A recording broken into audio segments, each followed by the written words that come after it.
En este vídeo voy a explicar la práctica 11 que corresponde al cifrado RCA de clave pública.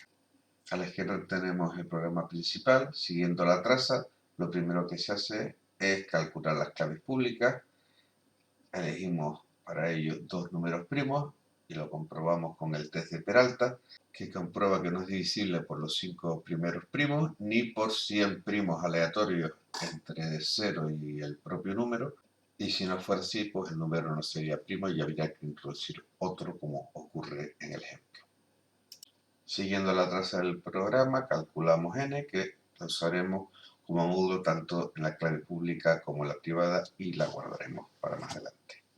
Siguiente paso, calcular la función de Euler para n. Como p y q eran primos, pues phi de n será simplemente el producto de p-1 por q-1. Ya con esta phi de n podemos calcular la d, que será la clave privada, siempre y cuando sea coprimo con dicha phi de n. La primera parte del algoritmo de Euclides extendido nos servirá para comprobar dicha coprimalidad. Si no fuera así, habría que introducir otro número, como ocurre en el ejemplo. Y una vez garantizados que d y phi de n son coprimos, podemos garantizar que existe el inverso de d en módulo phi de n. Ese número E será la clave pública, la segunda parte que pasaremos al usuario B para el cifrado del mensaje.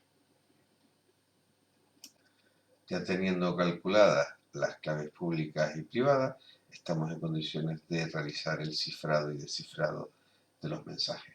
El usuario A, como habíamos dicho antes, le pasa al usuario B las claves públicas, que serían N y E.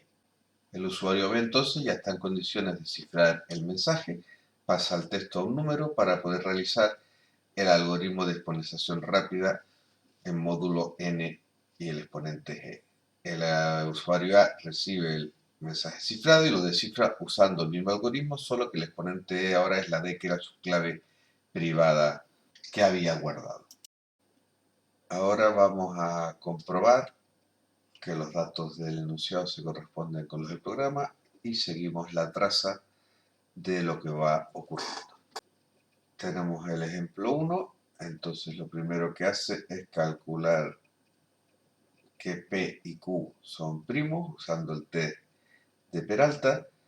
A continuación calcula la n con la fórmula correspondiente y la phi de n, y ya estamos en condiciones de usar el test de coprimalidad entre la d y la phi de n. Una vez comprobado, es decir, que el máximo común divisor es 1, garantizamos que existe el inverso de d, lo calculamos, que sería este e, que es 179. Ya el usuario B está en condiciones de poder cifrar el mensaje. Para ello hay que hacerle un par de cosas antes del mensaje en crudo.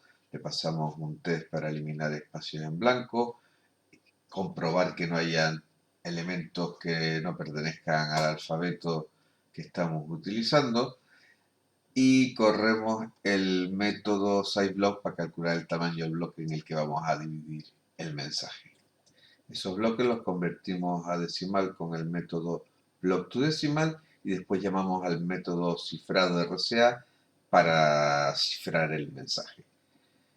Después, como a modo de comprobación, volvemos a llamar al modo cifrado, que lo que haría es descifrarlo simplemente cambiando el exponente de E a D, y vemos que se recupera el mensaje original. Ahora comprobamos el ejemplo 2. Vemos que todos los números y la traza se corresponden perfectamente.